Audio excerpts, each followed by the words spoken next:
A woman is found on a quiet Irish country lane. Christmas morning. West Cork, 1996. She'd been running. The evidence showed it clearly. She hadn't been caught inside her cottage. She'd made it outside, into the dark, into the cold. And whatever she was running from caught her anyway, 30 meters from her own front door. Irish police immediately focused on one man, a journalist living nearby. He was arrested, twice, never charged. He spent 28 years under a cloud of suspicion so heavy it destroyed his life completely. He was convicted of her murder in France. He was never extradited. And he died in 2024 still saying he didn't do it. And everything about this case pointed toward him. But in 2025, investigators uncovered something that could change everything. Something that raises a question nobody has officially dared to answer yet. What if they had the wrong man the entire time? Because if they did, somewhere out there, Sophie's real killer has been living freely for 30 years, watching someone else take the blame. And science may be about to catch up with them. Welcome to the Hidden Chapters, uncovering the truth behind every crime. December 23rd, 1996. Sophie Toscan Duplantier was 39 years old, French, successful, married to one of France's most celebrated film producers. She had a holiday cottage near the village of Shule in West Cork, a remote stretch of Irish coastline she loved deeply. She'd come to write, to think. A few quiet days before Christmas. On the morning of December 23rd, a neighbor found her body on the lane leading up to her cottage. She was still in her nightclothes. Forensic evidence indicated she'd left the house suddenly, in the dark, in the cold, and didn't make it back.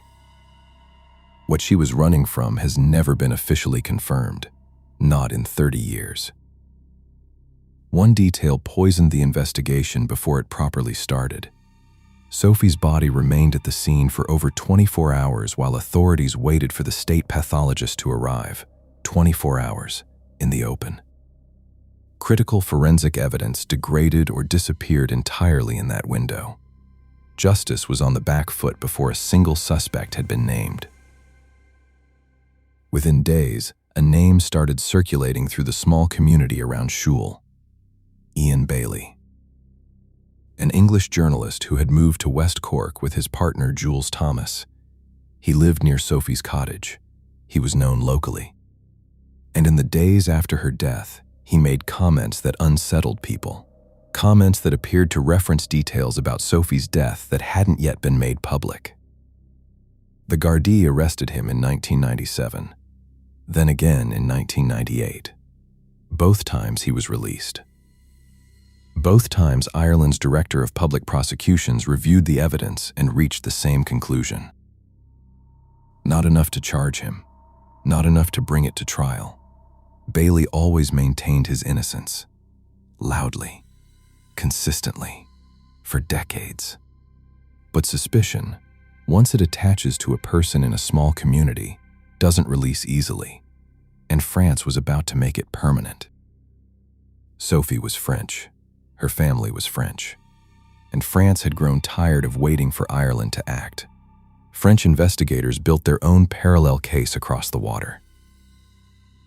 In 2019, 23 years after Sophie's murder, a French court convicted Ian Bailey of her killing. In absentia, he refused to attend. He didn't recognize their jurisdiction over a crime committed on Irish soil.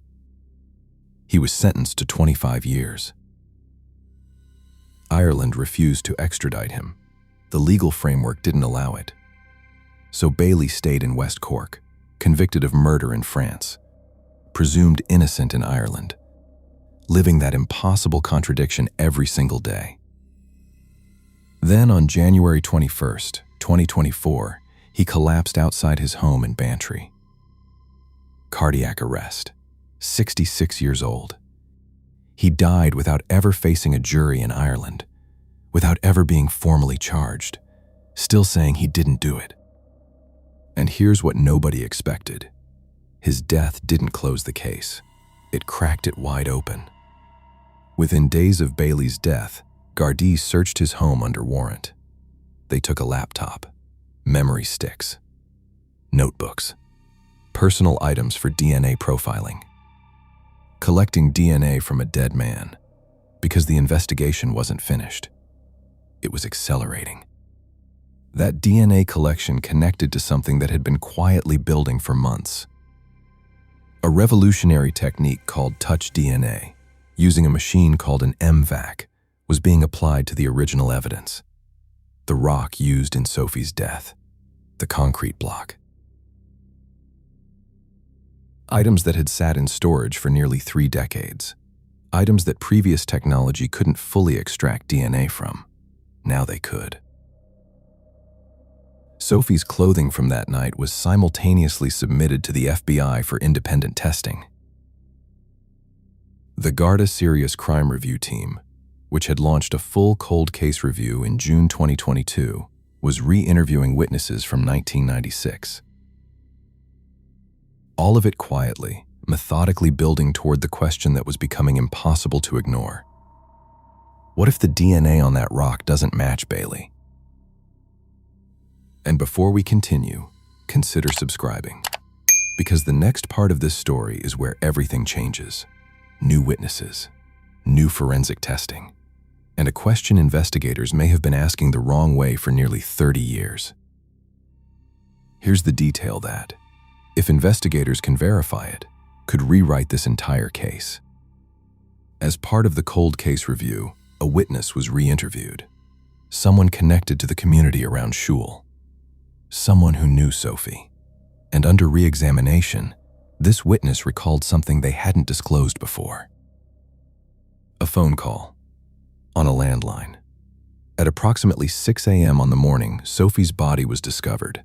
A call telling them Sophie was dead. Investigators are currently examining whether, if this account is accurate, it could suggest Sophie was found significantly earlier than the official timeline states, because 6 a.m. is several hours before the discovery that was officially recorded. If accurate, it would mean news of Sophie's death was moving through that community long before it should have been. Someone knew. Someone called. And based on the description of that caller, investigators are examining whether the caller could have been Ian Bailey. The witness has been identified. They're still alive. And what they know is now part of an active investigation. Right now, forensic scientists are waiting on results. Touch DNA from the murder weapons. DNA comparisons against profiles from approximately 10 people identified as suspects during the original investigation, including Bailey's profile, collected after his death. If the DNA matches Bailey, the French conviction finds forensic support and the case effectively closes around a dead man. If it doesn't match Bailey, if it points somewhere else entirely, then everything changes. Then Sophie's real killer is someone who has never been publicly named, someone who may have lived in or near that West Cork community, someone who has watched Ian Bailey absorb 30 years of suspicion while remaining completely invisible. Sophie's family has publicly said they will accept whatever the science finds.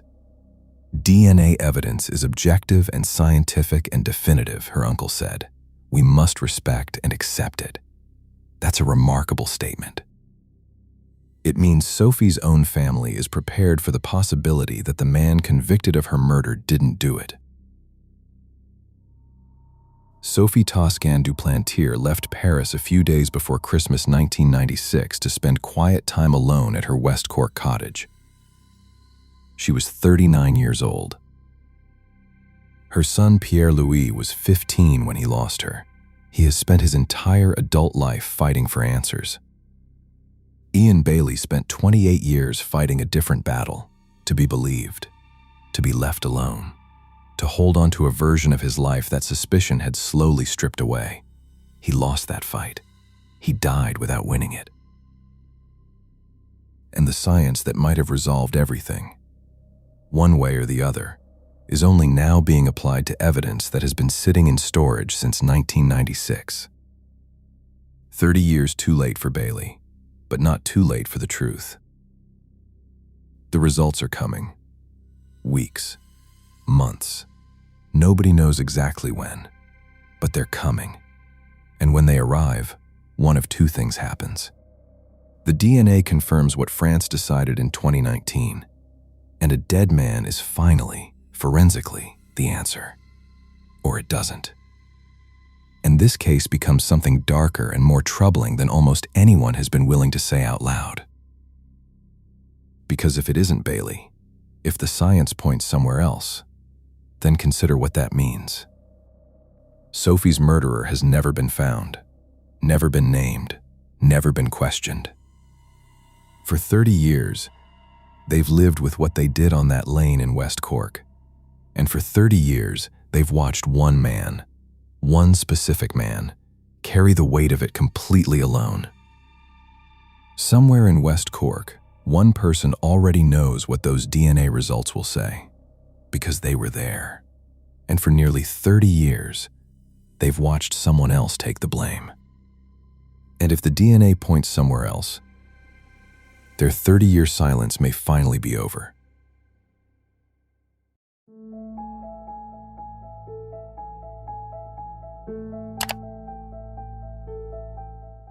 If this case stayed with you, you're not the only one. And if you're ready for the details most people miss, there's more waiting in the full Hidden Chapters playlist.